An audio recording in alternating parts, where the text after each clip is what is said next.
नमस्कार दोस्तों, स्वागत है आप सभी का आपके YouTube चैनल शिक्षा शास्त्री में। दोस्तों, आज हम लोग बात करेंगे प्राथमिक चिकित्सा एवं स्वास्थ्य से संबंधित कुछ टॉपिक्स की। मैं छोटे स्तर पे एक छोटा वीडियो बना करके इसके बारे में थोड़ा सा समझ विकसित करना चाह रहा था, परंतु ये टॉपिक थोड़ा सा लंबा है, तो कोशिश करेंगे कि 2 वीडियो में इसके मुख्य चीज़ों को हम समझ पाएँ। तो सबसे पहले हम लोग बात करेंगे प्राथमिक चिकित्सा की परिभाषा की बात करते हैं। इस वीडियो को हम लोग 2 पार्ट में प्रस्तुत करेंगे। एक में हम लोग प्राथमिक चिकित्सा के बारे में बात करेंगे और दूसरा उसके उपचार और प्रकार के बारे में बात करेंगे। उसके बाद हम लोग ऑब्जेक्टिव क्वेश्चन को देखेंगे। सबसे पहले प्राथमिक चिकित्सा की परिभाषा की बात करते हैं कि किसी भी घायल या बीमार व्यक्ति को अस्पताल तक पहुँचाने से पहले उसकी जान बचाने के लिए हम जो भी करते हैं उसे प्राथमिक चिकित्सा करते हैं। उससे आपातकाल में पड़े हुए उस व्यक्ति की जान बचाने के लिए हम आसपास के किसी भी प्रकार के वस्तु का उपयोग कर सकते हैं, जिससे अस्पताल ले जाते समय उसको जल्दी से जल्दी आराम मिल सके। इमरजेंसी के समय हमें क्या करना चाहिए, उससे ज़्यादा महत्वपूर्ण यह जानना है कि क्या नहीं करना चाहिए। चिकित्सा से उस व्यक्ति विशेष को जान जाने का खतरा बढ़ जाता है जब हम गलत चिकित्सा करते हैं। प्राथमिक चिकित्सा निम्नलिखित इमरजेंसी अवस्थाओं में दी जा सकती है। इसके बाद हम लोग देखते हैं दम घुटना, जैसे कि पानी में डूबने के कारण, फांसी लगाने के कारण या सांस की नली में किसी बाहरी चीज़ का अटक जाने के कारण। हृदय गति का रुकना, हार्ट अटैक जैसे खून का बहना, शरीर में जहर का असर होना, जल जाने पर। हीट स्ट्रोक, जैसे अत्यधिक गर्मी के कारण शरीर में पानी की कमी का हो जाना। बेहोश या कोमा में जाने पर। मोच हड्डी का टूटना और किसी जानवर के काटने पर। अब हम लोग बात करते हैं कि प्राथमिक चिकित्सा का उद्देश्य क्या है। सबसे पहले घायल व्यक्ति की जान बचाना, बिगड़ी हालत से बाहर निकालना, तबीयत में सुधार को बढ़ावा देना। प्राथमिक चिकित्सा के स्वर्ण नियम क्या क्या हैं, उनके बारे में हम लोग चर्चा करते हैं। प्राथमिक चिकित्सा के कुछ सुनहरे नियम होते हैं जिन्हें हम इस प्रकार से हम देख सकते हैं कि जल्द से जल्द तक हमें पहले दुर्घटना स्थल पर पहुंचना चाहिए। अनावश्यक प्रश्न पूछने में समय बर्बाद नहीं करना चाहिए। चोट के कारण जल्दी से पता करना चाहिए। चोट लगने वाली वस्तुओं को रोगी से अलग करना चाहिए, जैसे गिरने वाली मशीनरी, आग, बिजली का तार, जहरीले कीड़े या कोई अन्य वस्तु। पता लगाएं कि क्या मरीज मर चुका है, जीवित है या बेहोश है।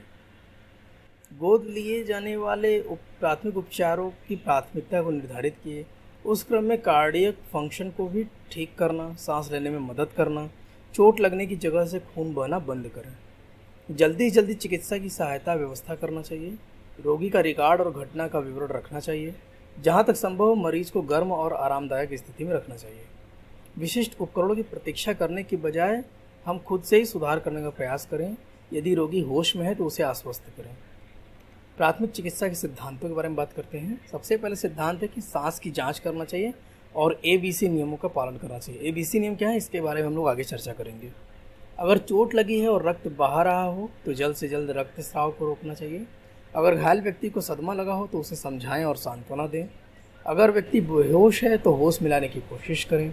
अगर कोई हड्डी टूट गई हो तो सीधा करें और दर्द को कम करें।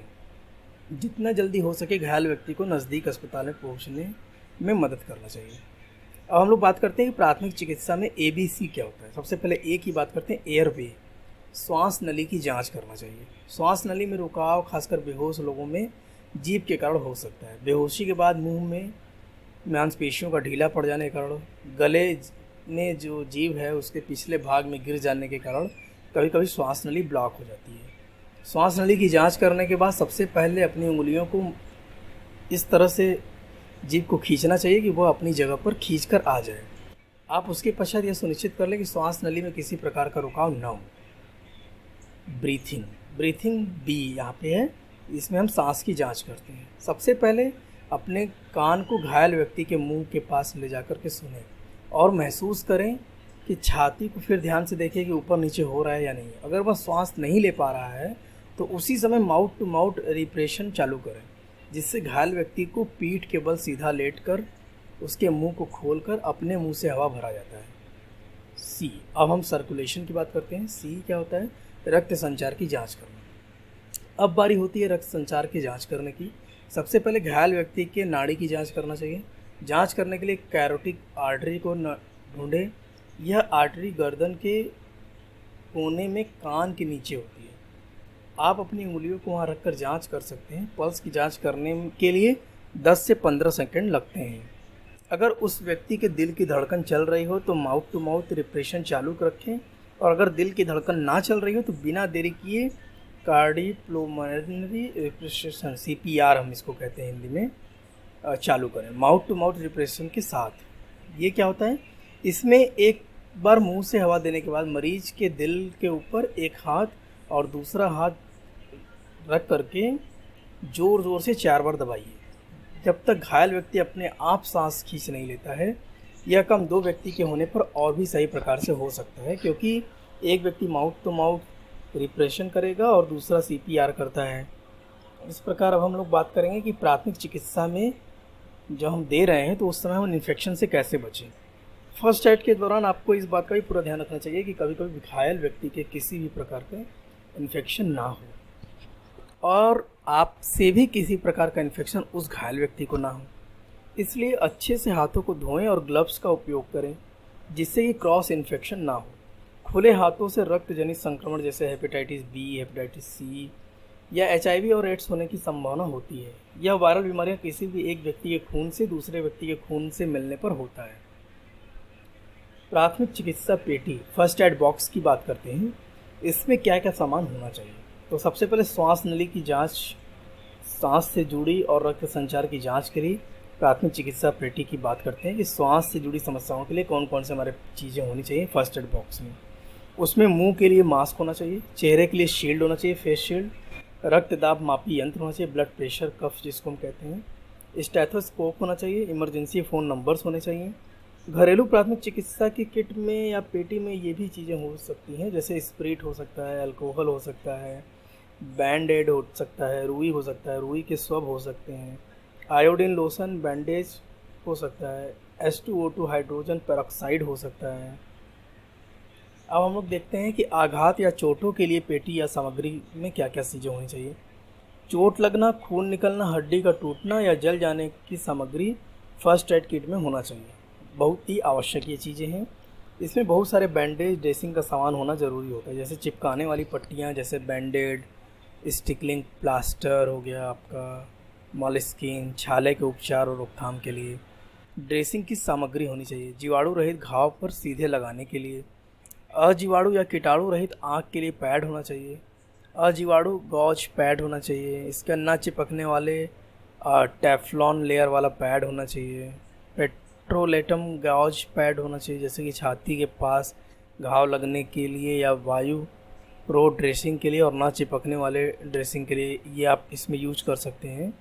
बैंडेज ड्रेसिंग के लिए और स्टेराइड किए बिना वो होना चाहिए, जैसे कि रोलर बैंड घाव को जल्द से जल्द सोखने में मदद करता है।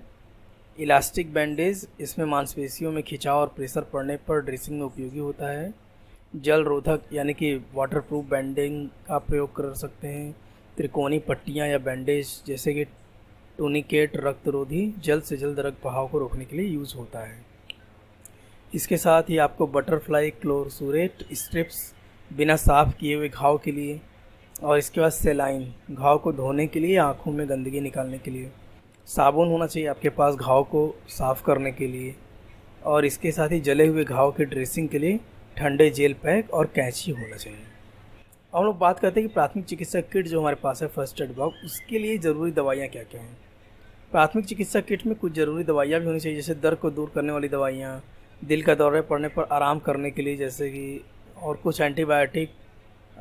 इसके अलावा घाव साफ़ करने के लिए एंटीबैक्टीरियल लोशन होना चाहिए आपके पास। अस्थमा के रोगियों के लिए दवाइयाँ होनी चाहिए। दस्त रोकने के लिए दवाइयाँ होनी चाहिए, जैसे कि हम कहते हैं ORS होना चाहिए आपके पास।